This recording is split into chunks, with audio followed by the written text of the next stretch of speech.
সবলা রবীন্দ্রনাথ ঠাকুর। নারীকে আপন ভাগ্য জয় করিবার কেন নাহি দিবে অধিকার? হে বিধাতা, নত করি মাথা পথপ্রান্তে, কেন রব জাগি ক্লান্ত ধৈর্য প্রত্যাশার পূরণের লাগি দৈবাগত দিনে? শুধু শূন্যে চেয়ে রব? কেন নিজে নাহি লব চিনে সার্থকের পথ? কেন না ছুটাবো তেজে সন্ধানের রথ? দুর্ধর্ষ অশ্বেরে বাঁধি দৃঢ় বলগা পাশে, দুর্জয়ে আশ্বাসে দুর্গমের দুর্গ হতে সাধনার ধন।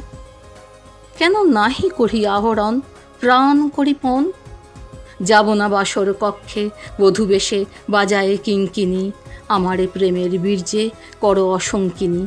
বীর হস্তে বড় মাল্য লব একদিন, সে লগ্ন কি একান্তে বিলীন?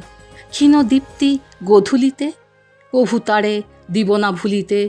মোর দৃপ্ত কঠিনতা বিনম্র দীনতা সম্মানের যোগ্য নহে তার। ফেলে দেব আচ্ছাদন দুর্বল লজ্জার।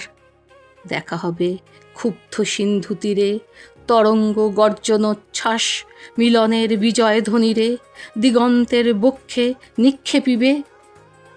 মাথার গুণ্ঠন খুলি কবতারে, মর্তে বা ত্রিদীপে একমাত্র তুমি আমার। সমুদ্র পাখির পক্ষে সেই ক্ষণে উঠিবে হুঙ্কার, পশ্চিম পবন হানি সপ্তর্ষি আলোকে যবে যাবে তারা পন্থা অনুমানী। হে বিধাতা, আমারে রেখো না বাক্যহীনা, রক্তে মোর জাগে রুদ্রবীণা।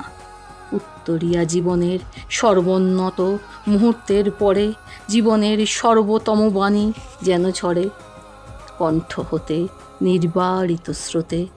যাহা মোর অনির্বচনীয় তারে যেন চিত্ত মাঝে পায় মোর প্রিয়। সময় ফুরায় যদি তবে তারপরে শান্ত হোক সে নির্ঝর নৈশব্দের নিস্তব্ধ সাগরে।